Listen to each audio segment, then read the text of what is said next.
Coming up in the news, police on Grand Bahama investigating a large drug bust. War veterans honored during the annual Remembrance Day Service. And a local business establishment helping cancer victims. The Bahamas Tonight, the Northern Edition, starts now. This is the Bahamas Tonight, Northern Edition.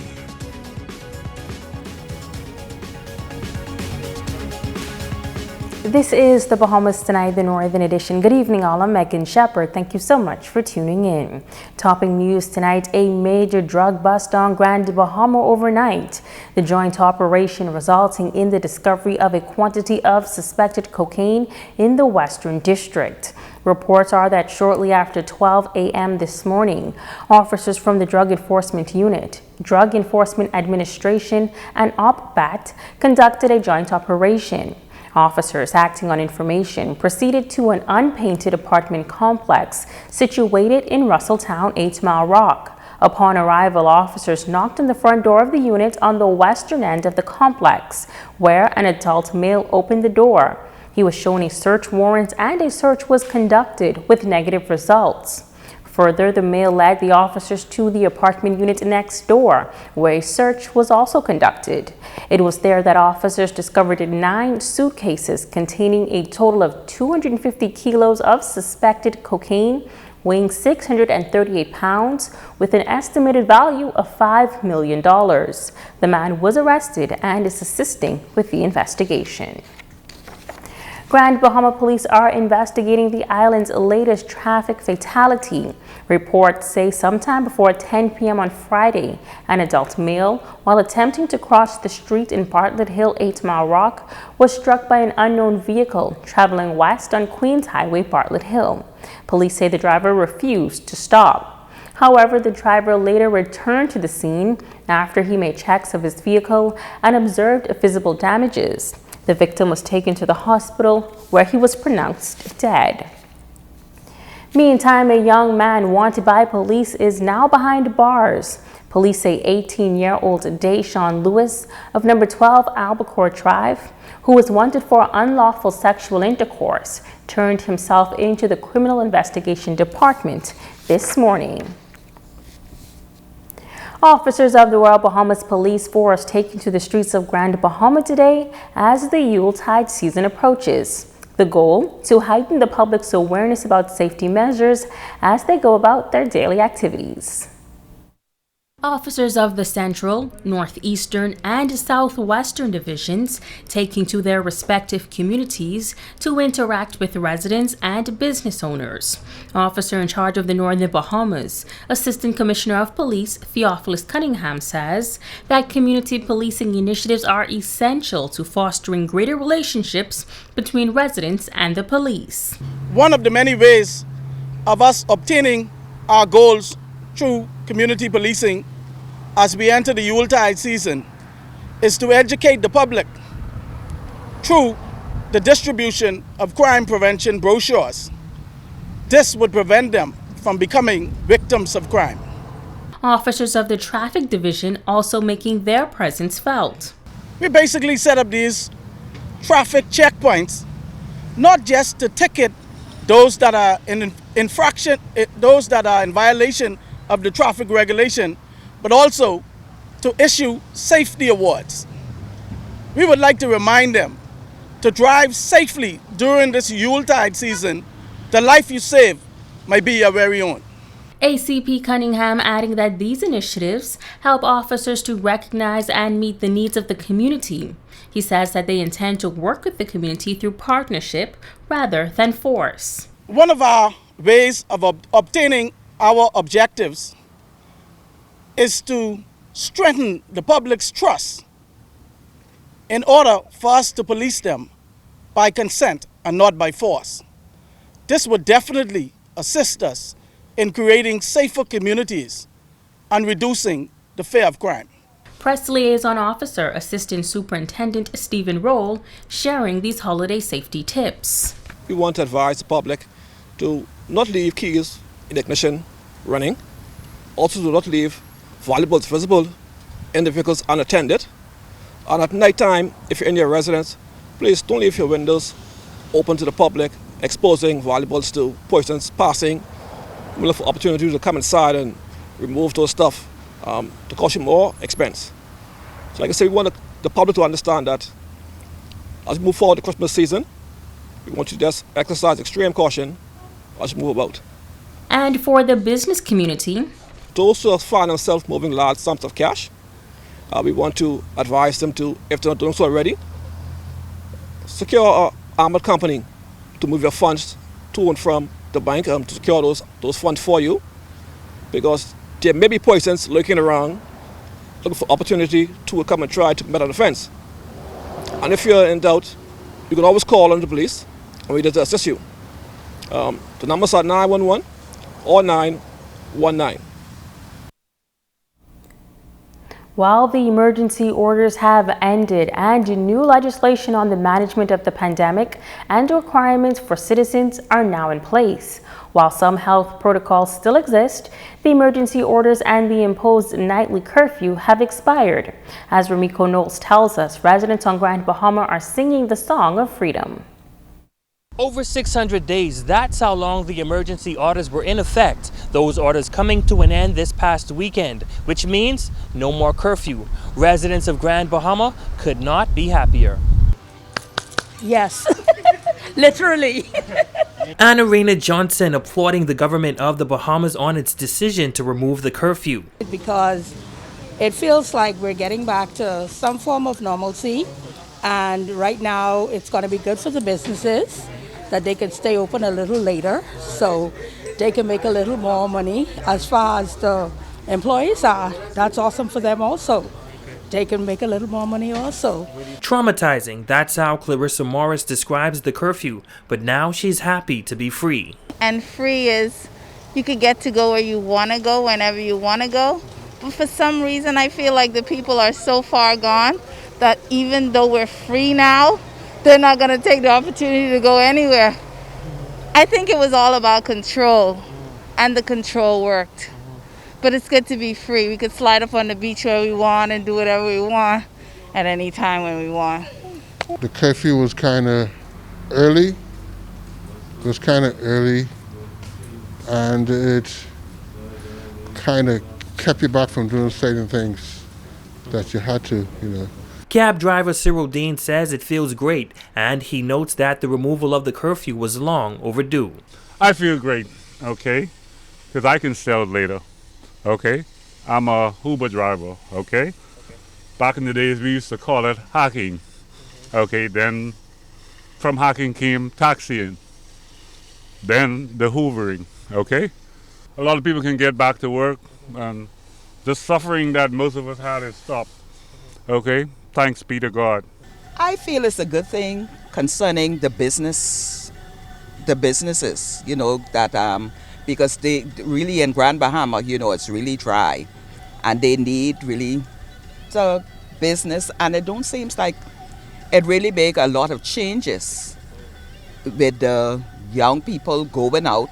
Sometimes they just have gathering around their home, but concerning with the job, I know God is a provider. He always provides for us. But the jobs, the people need it. Melinda Rollins says the curfew didn't affect her much. However, she's happy to know that businesses can now rebound. Well, it's going to give businesses that was depending on late night customers and what have you, it will give them a chance to catch up and make some more money, some extra monies that I'm sure they need. Remiko Knowles, ZNS Network News. In other news, the Minister of State for the Public Service, the Honorable Pia Glover Roll, making her first visit to Grand Bahama to meet with heads of government ministries with hopes of familiarizing herself with the different agencies. In addition, the minister conducted a virtual meeting with the Area Vice President of the Northern Region Public Service Union and Customs and Allied Workers Union. She says the meeting was the first step in building a working relationship with those involved. The minister, first and foremost, communication is critical. I need to understand what the issues are that were left on the table or issues that are far back. As I understand, they have some far-reaching issues that date very far back. I also understand that it's important that we open the line of communications early. The newly appointed Minister of State also met with a number of key contributors within the Ministry of Grand Bahama Prime Minister's office. However, Minister Glover Roll was adamant in ensuring that public service workers that have displayed extraordinary characteristics and work ethics across Grand Bahama will be rewarded for their various roles in their respective agencies. We've already started the process in New Providence.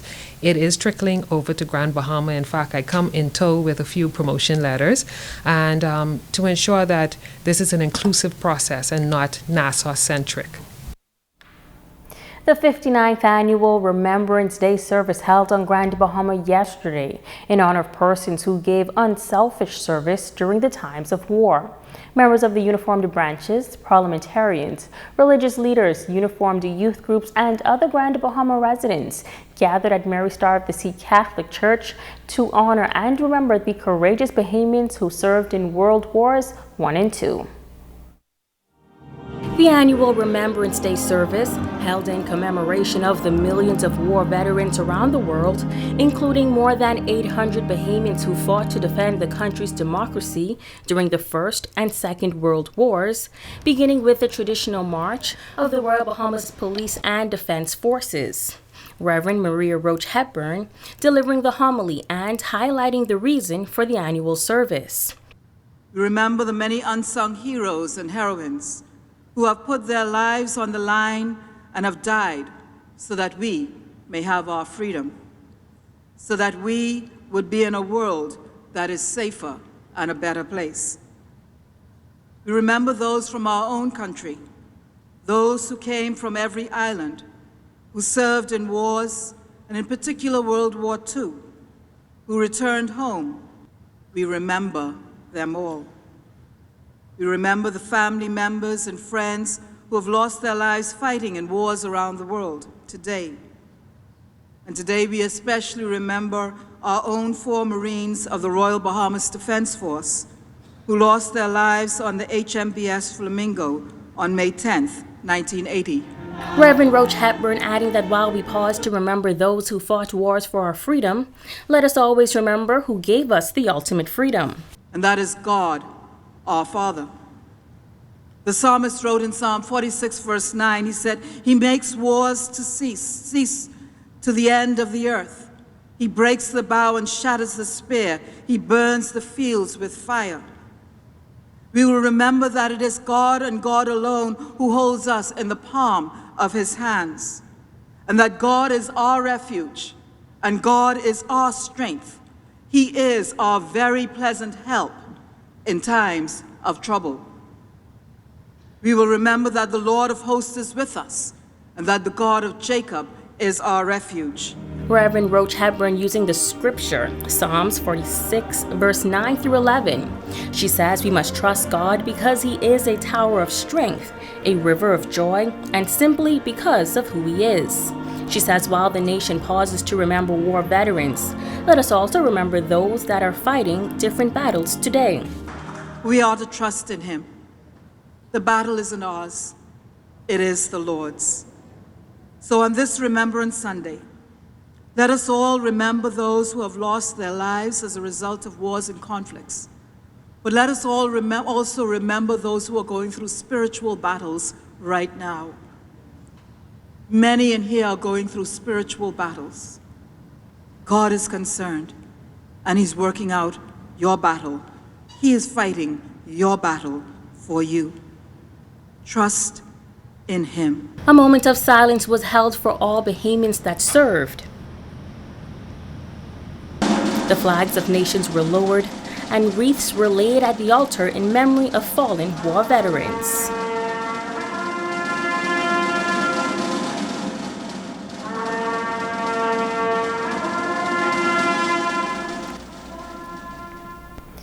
In other news, the University of the Bahamas Northern Campus is the recipient of the Bahamas Protected Areas Fund Hurricane Dorian grant to support the solarization of its eastern campus. UB North is committed to building a more resilient Bahamas through research and sustainable innovation. Officials say with this funding, UB North will be able to host researchers and students from around the world who are interested in environmental, atmospheric, and marine science, as well as sustainable development, forestry, hydrology, geology, and climatology. Jamila Mizik reports. President of UB North, Dr. Ian Strawn, says officials at the university look forward to lending themselves to national development, and the grant will support their environmental and marine science field research station, as UB North is envisioned as the future STEM campus of the University of the Bahamas system.